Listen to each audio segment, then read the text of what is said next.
నమస్తే. తెలుగు రాజ్యంకి స్వాగతం. నేను మీ సంధ్య. మొత్తానికి ఏపీ మంత్రివర్గ విస్తరణ అయితే కాకరేపుతోంది.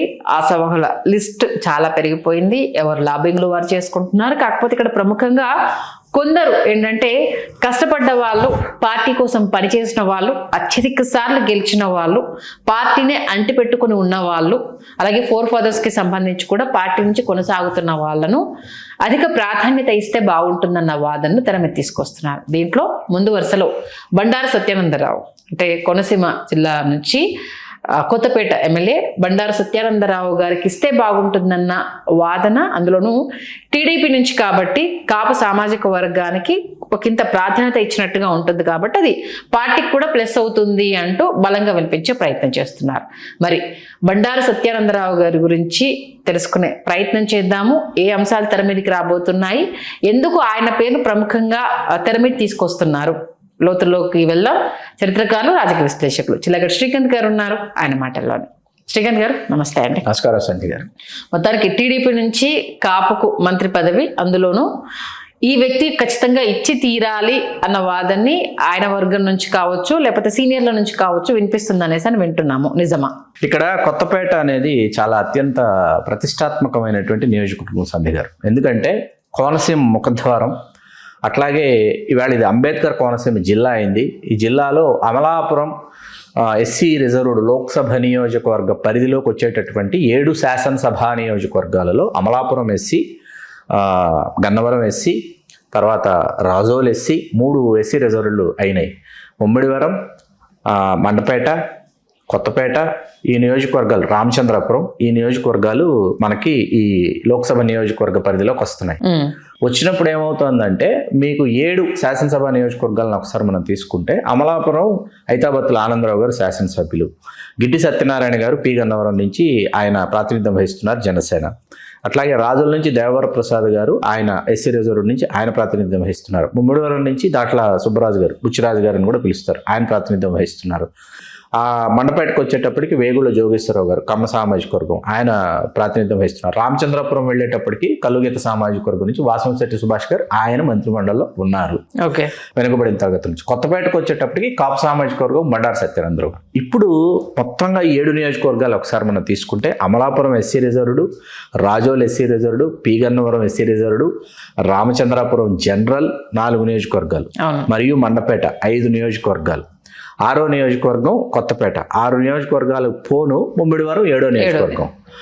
ఈ 7 నియోజకవర్గాల్లో ముమ్మిడివరం మినహాయిస్తే మిగతా 6 నియోజకవర్గాల్లో కాపులు ప్రథమ స్థానంలో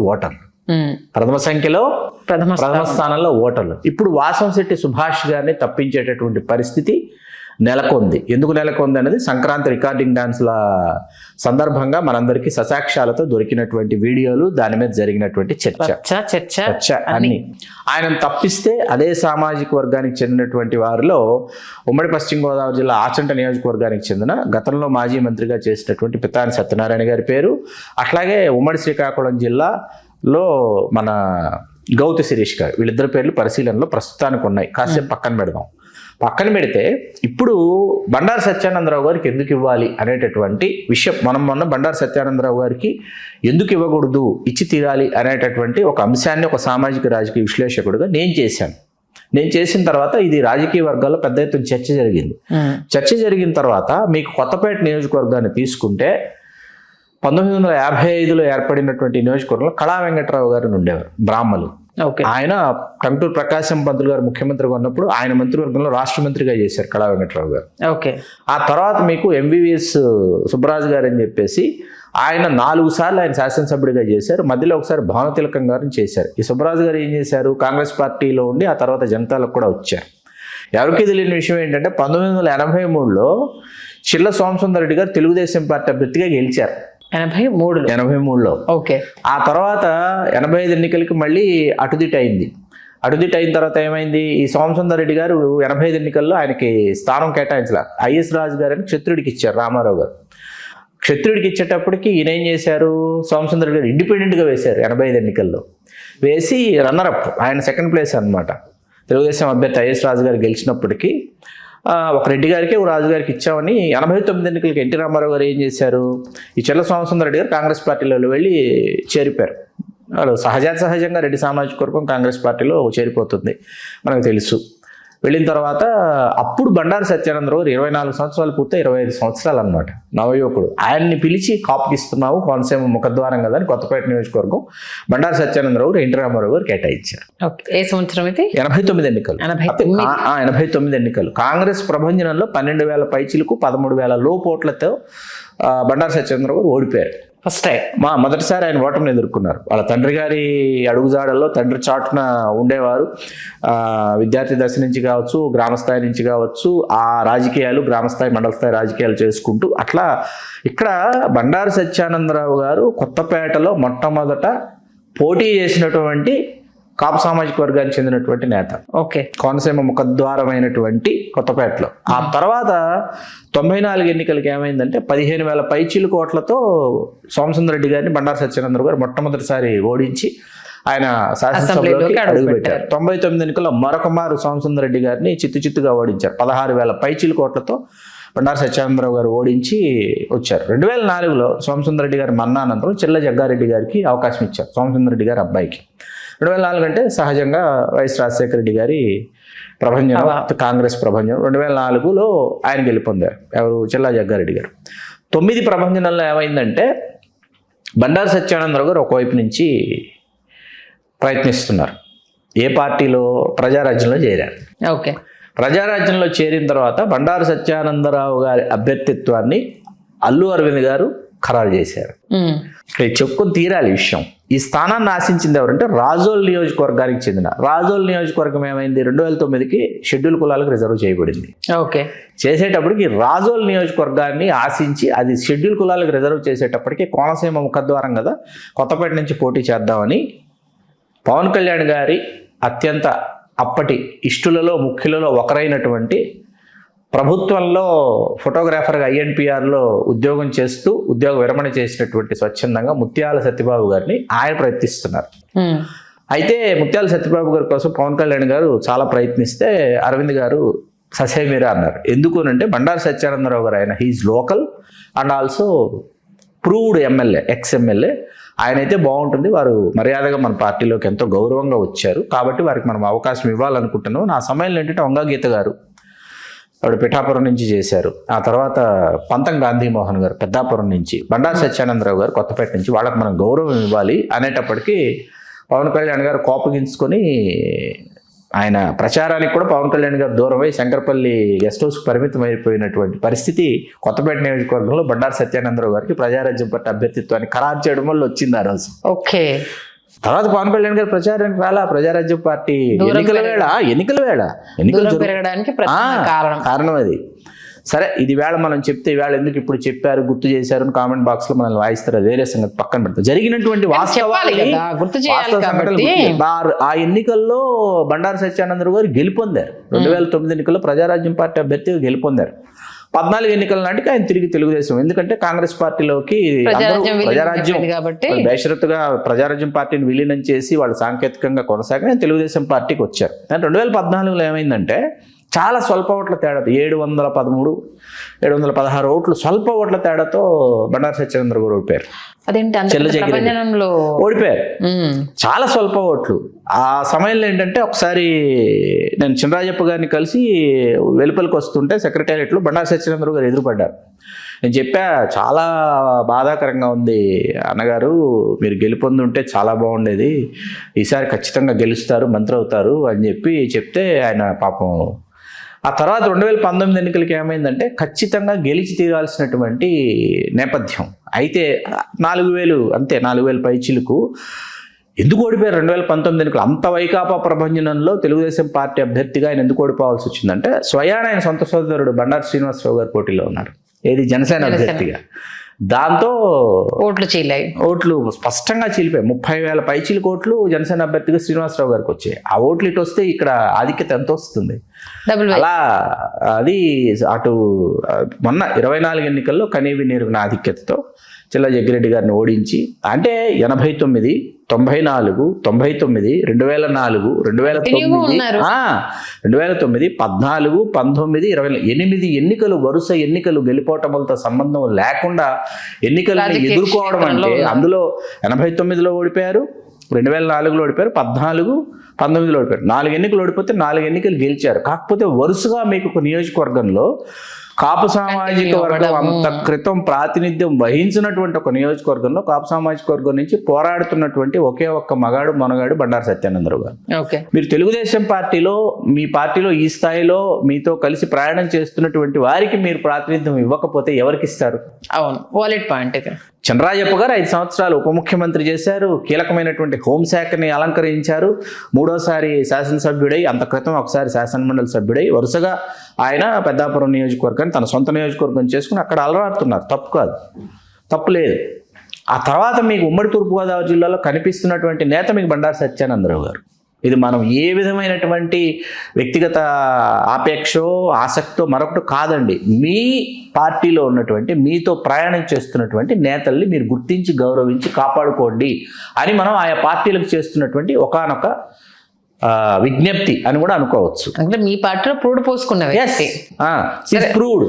ఆల్రెడీ అప్పటి సమీకరణాలతో వదిలేసి ప్రజారాజ్యం పార్టీలోకి వచ్చిన గెలిచిన వ్యక్తి, తర్వాత మళ్ళీ మీ మీద మక్కువతోటి మళ్ళీ మీ వైపు వచ్చిన వ్యక్తి, సొంత గుటికే తిరిగి వచ్చారు కదా. కాబట్టి 2024లో ఆయన ఏంటిది సార్, ఆ 2 ఎన్నికల్లో ఓడిపోయి 2024లో గెలిచి అది ఆయన అక్కడ అభిమానం ఆయన పైన ఎంత ఉంది అనేది ఆ ఎన్నికల్లో ప్రూవ్ చేసుకున్నారు. కాబట్టి ఇన్ని ఎలక్షన్స్ ని ఆయన లీడ్ చేయడము అనేది, అత్యధిక భాగం టీడీపీలో ఉండడం అనేది ఇక్కడ అండర్లైన్ చేసుకోవాల్సిన. పైగా కోనసీమ ముఖద్వారం కొత్తపేట ఆ 7 నియోజకవర్గాలకు సంబంధించి Amalapuram SC reserved Lok Sabha segment లో వచ్చే నియోజకవర్గాలలో ఏకైక కాపండి. మళ్ళీ అందులోనూ అటు ఎన్టీఆర్ గారితో సంబంధం, చంద్రబాబు నాయుడు గారితో, లోకేష్ గారు, మధ్యలో చిరంజీవి గారు, ఆల్మోస్ట్ 3 తరాలతోటి కలిసి పనిచేసినట్టు ఆయన. అంతే కదా, రాజకీయంగా పార్టీ స్థాపించిన వ్యక్తితోటి, పార్టీని మలుపు తిప్పిన వ్యక్తితోటి, రేపు రాబోయే తరం నాయకుడితోటి ఆయనతో అనుబంధం అనేది మామూలు విషయం కాదు. ఇందులో ఇటు ప్రజారాజ్యం నుంచి అటు చిరంజీవి గారితో, సరే పవన్ కళ్యాణ్ గారు ఏంటిది ఆయన వెంట నడవకపోయినా ఆయనతో పరిచయం, అంటే ఇంతమంది కీలక నేతలతో ఆయన సాన్నిహిత్య సంబంధాలు అనేది చాలా స్పష్టంగా కనిపిస్తోంది.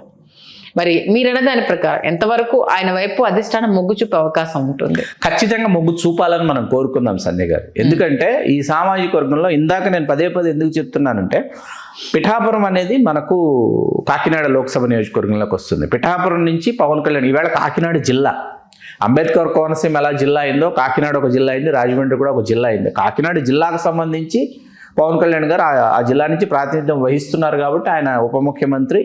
ఆయన మనం కౌంట్లోకి తీసుకోవడానికి వీల్లేదు ఈ సామాజిక వర్గం నుంచి. ఎందుకంటే ఆయన అందరూ వాడు, అన్ని సామాజిక వర్గాలు. ఎందుకంటే ముఖ్యమంత్రి, ఉప ముఖ్యమంత్రి వీళ్ళు ఏంటంటే అన్ని సామాజిక వర్గాల యొక్క ఆదరాభిమానాల్ని పొంది తీరాల్సినటువంటి నేతలు అనమాట వాళ్ళు. అన్ని సామాజిక వర్గాలు వాళ్ళని ఐకాన్స్గా భావిస్తారు. వాళ్ళు నిజమైనటువంటి ప్రజాప్రతినిధులుగా, రోల్ మోడల్స్గా, హీరోస్గా వాళ్ళు మనకి పోర్ట్రైట్ చేయబడతారు. కాబట్టి వాళ్ళని మనం ఒక సామాజిక వర్గానికో ఒక నియోజకవర్గానికో వాళ్ళని మనం కుదించి చూడకూడదు ఎప్పుడు.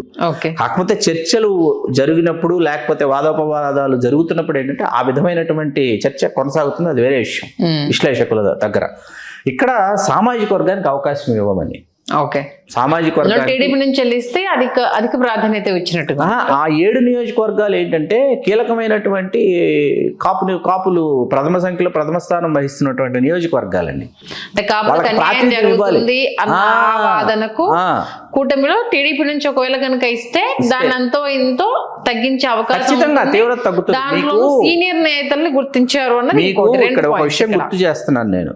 అమలాపురం జనరల్ నియోజకవర్గంగా ఉన్నప్పుడు 2009 నుంచి షెడ్యూల్ కులాలకు రిజర్వ్ చేశారు. జనరల్ నియోజకవర్గంగా ఉన్నప్పుడు డాక్టర్ మెట్ల సత్యనారాయణరావు గారు వరుసగా ఆయన తెలుగుదేశం పార్టీ శాసనసభ్యుడిగా గెలుస్తూ వస్తున్నప్పుడు ఆయనకి మంత్రి పదవి ఖచ్చితంగా డాక్టర్ మెట్ల సత్యనారాయణరావు గారికి ఇచ్చేవారు, కాపు కాబట్టి. ఎందుకు, కోనసీమ ప్రాంతానికి సంబంధించి ఒక కాపుకి ఇచ్చి తీరాలి అనేటటువంటి ఒక సంప్రదాయం ఉండేది. మీకు ఉమ్మడి తూర్పుగోదావరి జిల్లాని పూర్తిగా తీసుకుంటే ఒకప్పుడు 21 నియోజకవర్గాలు ఉండేవి. 21 నియోజకవర్గాలు ఉన్నప్పుడు ఒక దశలో మీకు 12 మంది కాపులు గెలిచినటువంటి చరిత్ర ఉంది 21 నియోజకవర్గాలకి. ఆ తర్వాత 2009 నుంచి 19 నియోజకవర్గాలు అయిన తర్వాత మీకు తుని నుంచి యాదవుడు అయినటువంటి యనమల రామకృష్ణుడు గారు ప్రాతినిధ్యం వహించేవారు. ఆ తర్వాత షెడ్యూల్ కులాల నుంచి గంటి మోహన మన బాలయోగ్ జిఎంసీ బాలయోగ్ గారు ఆయన ఒక నియోజకవర్గం నుంచి ఆయన ప్రాతినిధ్యం వహించేవారు రాష్ట్ర మంత్రిమండలిలో. రాజమండ్రి నుంచి గోరట్ల బుచ్చయ్య చౌదరి గారు వచ్చారు. ఖచ్చితంగా ఏంటంటే కాపు అనేటప్పటికి మెట్ల సత్యనారాయణరావు గారికి ఇచ్చేవారు. ఓకే. ఇప్పుడు పత్తిపాడు జగ్గంపేట ఉన్నప్పటికీ పత్తిపాడు నుంచి జగ్గంపేట నుంచి శాసనసభ్యులు ఒకసారి ఒక కుటుంబం, ఒకసారి ఇంకొక కుటుంబం, ఒకసారి పర్వత, ఒకసారి తోట, ఒకసారి ముద్రగడ, ఇట్లా ఉండేది. ముద్రగడ పద్మనాభం గారు తెలుగుదేశంలో ఆయన మంత్రి పదవిని అనుభవించినటువంటి వ్యక్తి. ఓకే.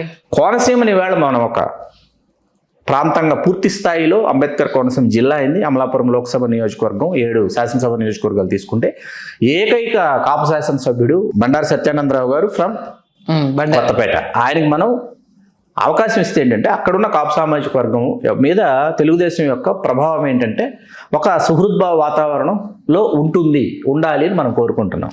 ఓకే. సత్యానందరావు గారు వ్యక్తిగతంగా అంటే సౌమ్యులు ఎలా ఉంటారు?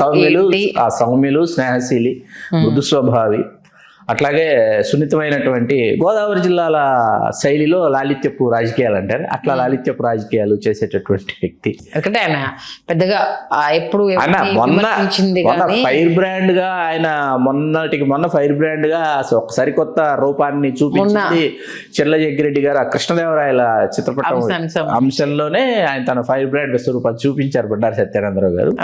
చెర్ల జగ్గిరెడ్డి గారు కూడా అట్లా చేయడం అనేది అక్కడ కాపు కులస్తుల యొక్క మనోభావాన్ని చాలా దెబ్బతీసింది. ఆగ్రహ జ్వాలలు చల్లారాలంటే బండారు సత్యానందరావు గారి మంత్రి పదవి ఇస్తే సమంజసంగా ఉంటుంది. అది సముచితము, సమయోచితము. ఓకే, చూద్దాం మరి మీ సూచనలు ఎంతవరకు అధిష్టానం వరకు చేరే అవకాశం ఉంది. నిజంగా మీరు అన్నట్టుగా ఇలాంటి సీనియర్లను గుర్తించినప్పుడు వాళ్ళ పార్టీకి ఇంకా మరింత స్ట్రాంగ్ గా పనిచేసే అవకాశం ఉంటుంది. నెక్స్ట్ జనరేషన్ కూడా మనం ఒక పార్టీని నమ్ముకోవడం వల్ల ఏదో ఒక రోజు మనకి ఇలాంటి సముచిత స్థానం కూడా లభిస్తుందన్న విషయం కూడా స్పష్టంగా అవగతం అవుతుంది. మంచి విశ్లేషణ అందించారు. ధన్యవాదాలు శ్రీకాంత్. ధన్యవాదాలు సంధ్య గారు.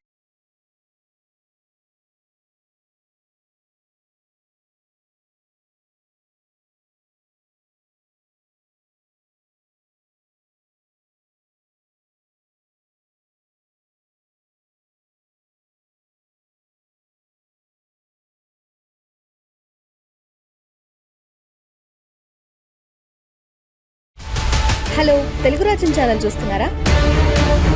సామాజిక, రాజకీయ, జీవన చిత్రణే తెలుగు రాజ్యం. అతిశయోక్తులు, అసత్యాలు ఉండవు. రాజకీయ కోణం కాదు, ప్రజా కోణమే కొలబద్ద. తెలుగు రాజ్యం వీక్షణ మీ ఉత్తమ అభిరుచికి నిదర్శనం.